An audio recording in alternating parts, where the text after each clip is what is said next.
Hi, my name is Dylan. I am 44 years old, was diagnosed in 1979, same year I was born, at 3 months old with cystic fibrosis. And I've had 2 double lung transplants, 2017, 2019, 5 years post, alive and thriving. Hi there, I'm Emily Schaller, and you're watching the Roxy F. Boltcast. Before we get started, there's a few things we need to go over. First off, nothing on this podcast should be considered medical advice. Medical advice should only come from your doctor.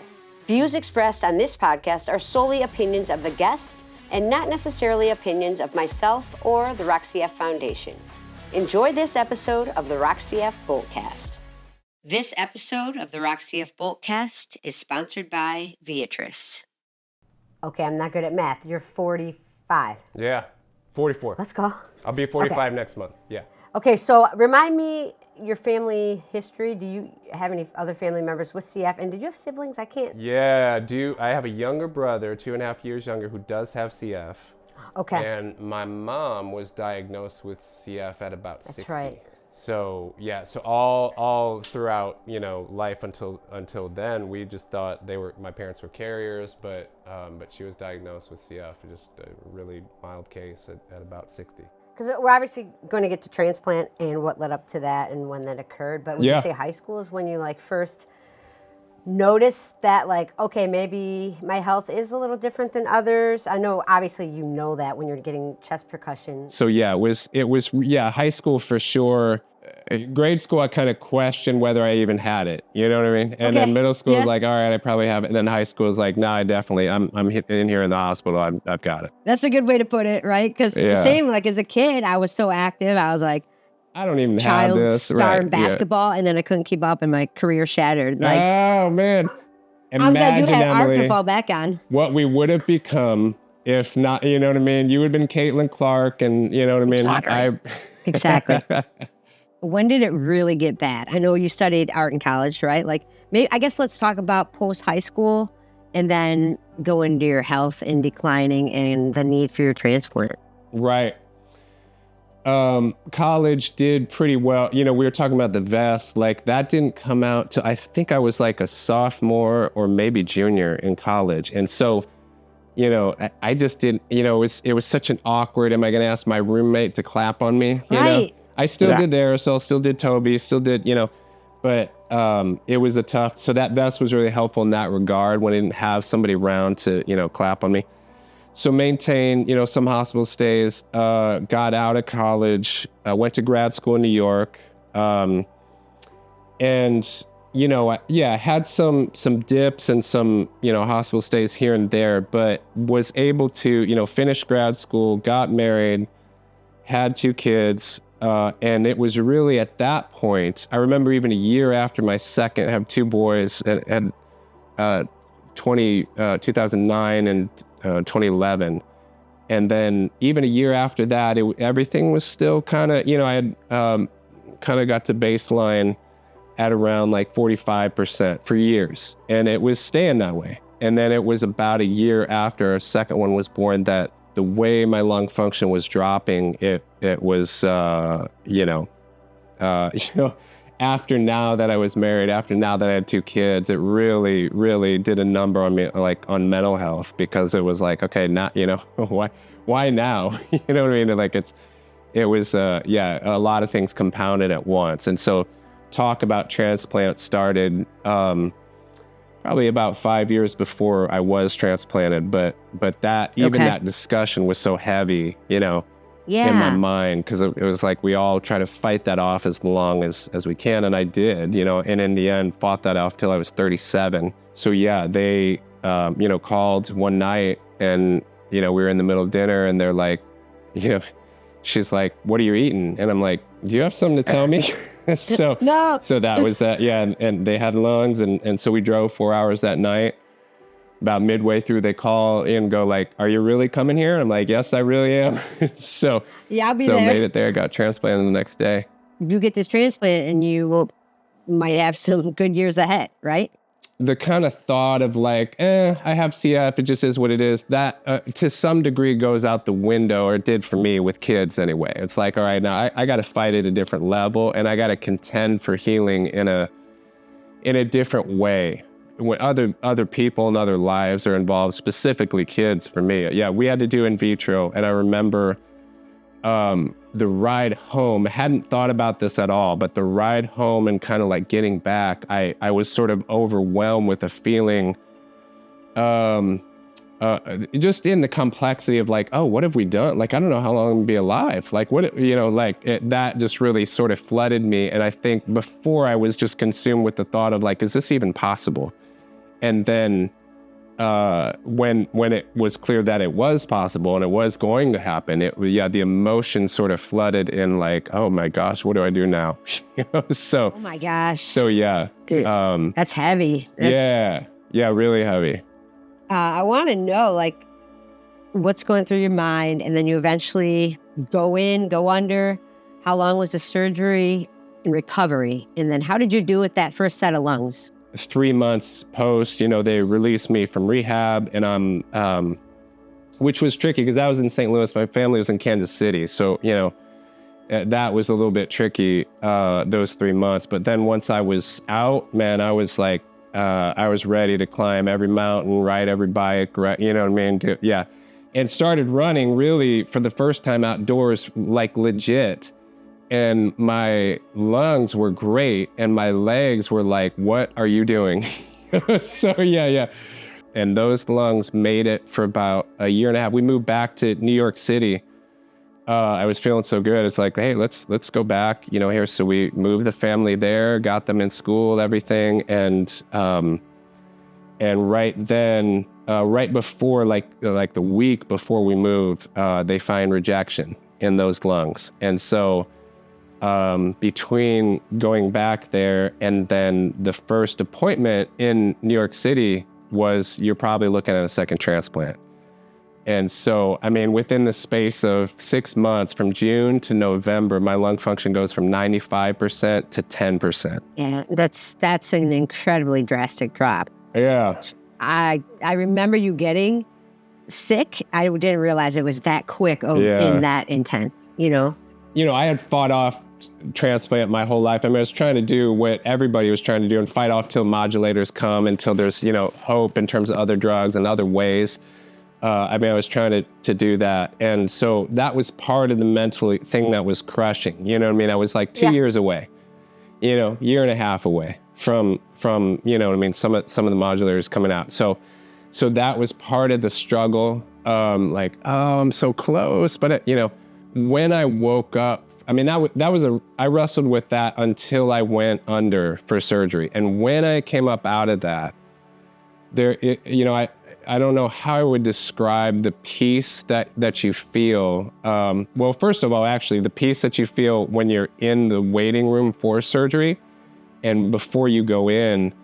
I've heard just about everybody in transplant, whether it's heart, lungs, kidney, whatever, describe this. There's I think a release that I would describe as it's out of your hands, for once in your life. Like, you've been pushing this rock up a hill, your whole life. And there's just a sense of like, I've done what I can now. Yeah. I want to get into that second transplant because last time, or this summer or spring when I saw you, you told us the story of your second transplant, which I didn't realize the nitty-gritty of it, which is mind-blowing. If you're comfortable sharing it, we'd love to hear it. Yeah, like how we know your health was rapidly declining and you needed that transplant. So how did it happen? So where we left off, they had listed me again, for a second time in New York City, but they go, hey, because of the antibodies, here's what you need to realize. You will never get a transplant here. You're screening out 71% of potential donors in New York City or anywhere because of the antibodies. So they're like, you got to get to Duke. It's your only chance. You got to, there's no way you'll ever find a match here. There's no way. If you were able to ascend in the scoring high enough, which to do that, I need to be, inpatient, on ECMO, on life support, and even then you're screening out 71% of people. So like, you got to get to Duke. Duke, with, I don't know if it's still that way, but certainly then you had to relocate minimum of a year. And so we're looking at schools and houses. I mean, this, again, what else can you do? thinking, okay, we'll move to, we set an evaluation with Duke to see if they'd even take me. And then this woman called, like a week before we were scheduled for that evaluation in North Carolina. And she says, my cousin just passed away and my family's talked. We know you're on the list. We all have talked and want you to have his lungs. And so I go like, wow, that's really sweet. Thanks for thinking of me. That means I'm so sorry for your loss. That's not how this works. There's a protocol and a list, and she goes, oh, okay, well, and the next day my doctor calls and said, this woman calls and has lungs for you. And I said, first of all, that's something that you can do. No, no, it's on she goes, TV I've never only. heard of it before, but apparently, yes, that's something you can do. And I go, and it's a match to me? And she goes like, well, long story short, yes, it does have a couple of antibodies that we were trying to screen, not the main ones, but it does have a couple. And so my wife and my wife Shannon's on the phone at this point going like, oh, we can't do it then if there's some of the antibodies that, I've reacted against. And she goes, well, hang on. We've consulted with St. Louis, where the first transplant was, and everybody here in New York, we all concur you should really take these lungs. And I go, well, why? And she goes, well, one, we don't know if you get another chance. And then two, she says we have some research around retransplanted lungs, but, not a lot. And so we have some ideas on what we think will work, but we don't really know. I'm like, okay, that's comforting. Here we go. So I go, do we have some time to think about this and consider? And she goes, yeah, you got a half an hour. And so I'm like, Holy cow. Oh my God. Okay, so in a half an hour we need to decide, are we, doing these lungs or not? If they look good, he'll fly back with them and you'll head up to the hospital. So all that happened. So the doctor looked at them, they look good. Okay, go ahead and get up to the hospital. We're flying back with them. He flew back with the lungs. I'm there at 1 a.m. and they're like, we'll know by 5 if it's a go. And so I'm there, just by myself in this little room at Columbia University Hospital. And about 4:45, they call back to the room and they're like, they're here and they look good and we're taking you back right now. I mean, it was just so far beyond the bounds of anything that, anybody could expect that my donor would be found on through Instagram. You know what I mean? For all the ills of social media, right? Yeah. That this woman would contact me and our family's been talking and wants to donate their lungs. I mean, it's just so humbling. So the first donor family I wrote a letter to and didn't hear back from. The second one, I'm texting them before the surgery, Wow, like dude, that's so I'm going crazy. into surgery now, okay, we're praying for you. And it was wild, the humility of receiving a gift like that is, beyond, right. You didn't earn it. You didn't work hard to get it. You didn't deserve it.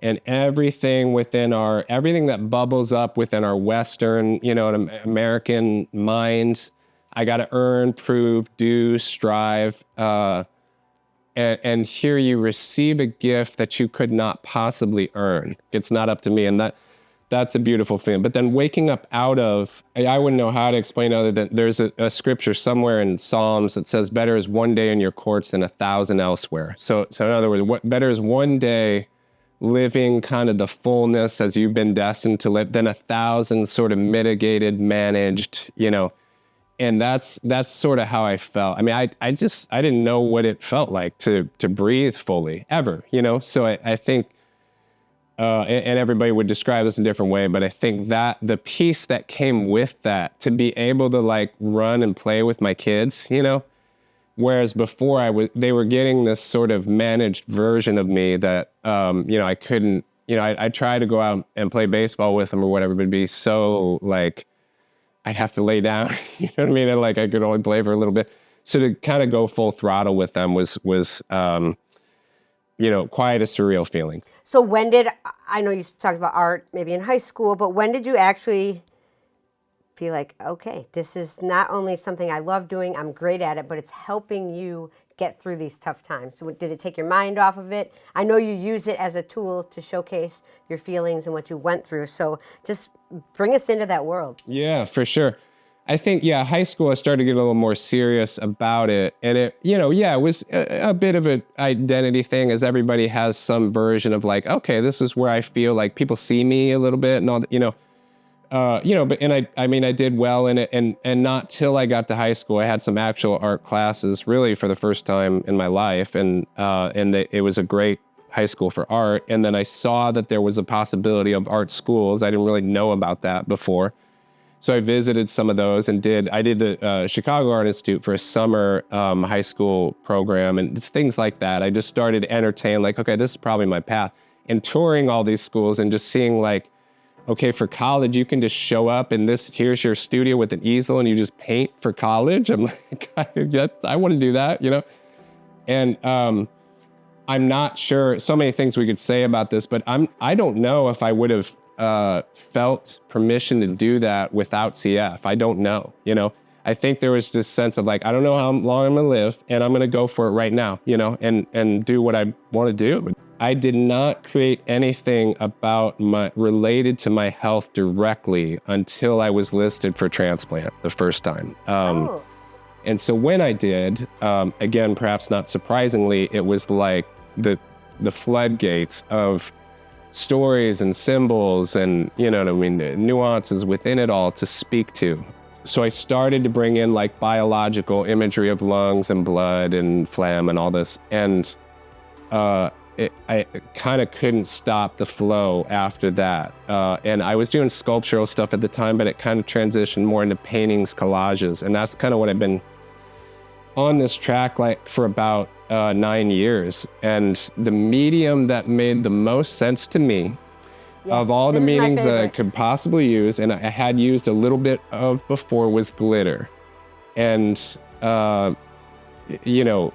to speak to disease, the notion for me of glitter speaking to disease, that had all these parallels and connections, right? People hate, like, it's dirty, it gets everywhere, it sticks to everything, it's gross, it's, people hate it, but they love it, and they can't get enough of it, and it's shiny, and it's transformative, and it's evocative, and it's, so that paradox spoke to the CF life for me, because it was, like, glorious and terrible all at once, and it was dirty and it was beautiful, and glitter's cheap, but it looks, like, expensive, and it looks fancy, and it looks baroque, so scars, IV poles, IV bags, hospital beds, ambulances, on and on and on, having these symbols transformed to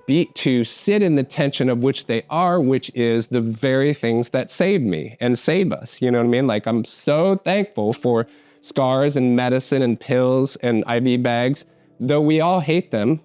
It's like, we wish nobody ever had to have any of these things. And yet they've saved my life time and time again. They are the reason I'm alive time and time again.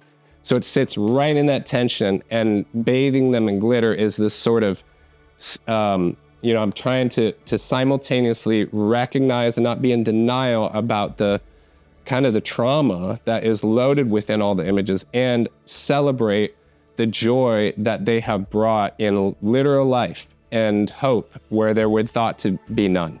Trevor and I have seen your pieces in Kansas, Boston, San Diego. You're all over the place spreading awareness about CF, your story, through beautiful, thoughtful art. It's amazing. If any of you are in a hospital room and you see glitter, that could very well have been me.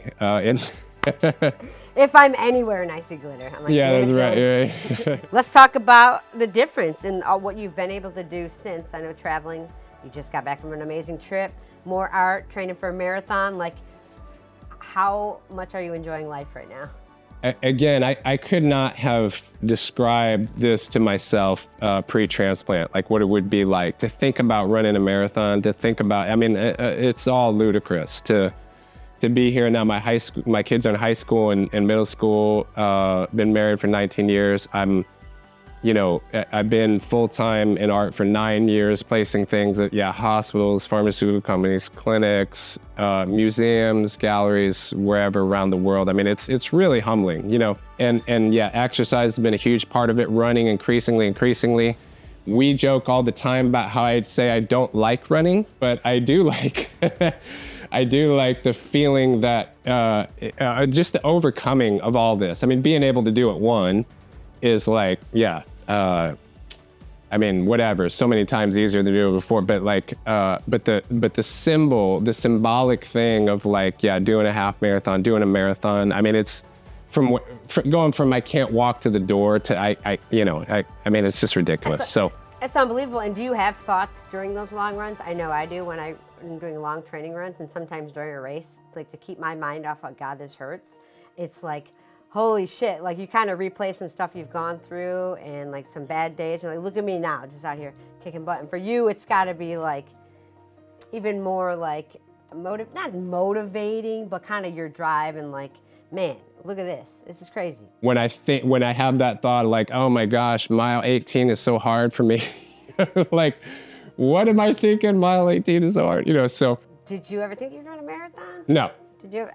Yeah, I know, we've talked, and it's kind of like, marathon. It was always an interesting idea. I mean, post-transplant, it started become, never before did I ever even give it an inkling of thought that could be a thing. And post-transplant I did though, and then it became just more about the time and the training of it. It can be difficult to your family, like, bye, I'm gonna run for 3 hours, So yeah. So here you are. You're not just here though, you're living life to the max and just showing your kids and others like you can still do these amazing things no matter what.